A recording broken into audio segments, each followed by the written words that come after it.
এটা আসলে ইউনূস সরকারকে আপনার কেমন লাগে এবং ইউনূস সরকার নিয়ে আপনার কি বলার আছে? ইউনূস সরকার, ওনার ভিতর কোনো দেশপ্রেম নাই। এমনকি এমনকি উনি ৭১-এ যে স্বাধীনতা সংগ্রাম যুদ্ধ হইছে, ৭১-এ যে যুদ্ধ হইছে, ওই সময়কাও উনার ভিতর কোনো মুক্তিযোদ্ধা, যেমন আমাদের দেশে যেমন আমার বাবা মুক্তিযোদ্ধা ছিল, কিন্তু মুক্তিযোদ্ধার আমরা কোনো ভাতা-ভুতা কিচ্ছু পাই না কোনোদিন।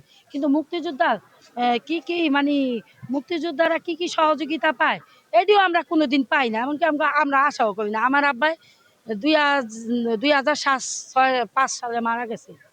২০০৫-এ আমার আব্বা মারা গেছে। আমাকে ওই সমস্ত কোনো লোভ নেই, ওটির দরকারও নাই। যারা প্রকৃত মুক্তিযোদ্ধা ছিল, ওরা কিছু পায় নাই। আছে মুক্তিযোদ্ধা আছে, যারা ন্যায্য মুক্তিযোদ্ধা হেরাও আছে। আবার এর ভিতর যেমন আমি আপনারে কই, যেমন কমিশন আছে কিছু কিছু, যেমন চেয়ারম্যান মেম্বার আছে, এর ভিতর কিছু কিছু ধরেন 2% হয়তো বা ভুয়া মুক্তিযোদ্ধা আছে, ঠিক না? আর অরিজিনাল মুক্তিযোদ্ধা হইছে বেশি, 8% 10% অরিজিনাল মুক্তিযোদ্ধা, হয়তো বা 1% ভুয়া মুক্তিযোদ্ধা।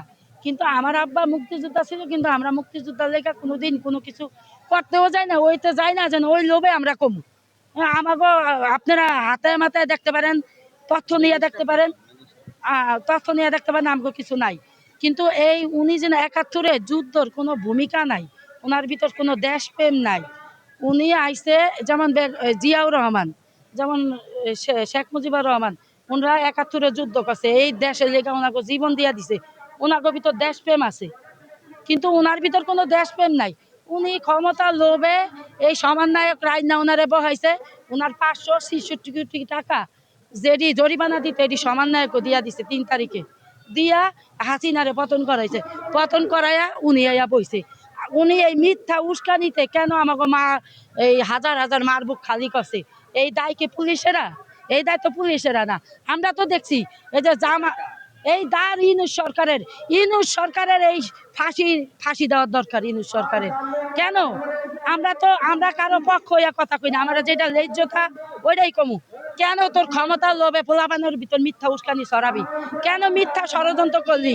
আর এই সমন্বয়ক কুত্তার বাচ্চারা বোঝে না ওর ষড়যন্ত্র। সমন্বয়করা ওর কাছে বিক্রি হয়ে গেছে টাকায়। বুঝছো তোমারে কি কইছি? সমন্বয়করা ওর কাছে বিক্রি হয়ে গেছে।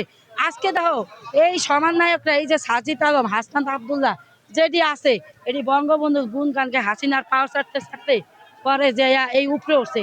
আর বাপে দেশে এই আওয়ামী লীগের সভাপতি করছে, এই যে সাজিদ আলমের বাপে, বুঝছো?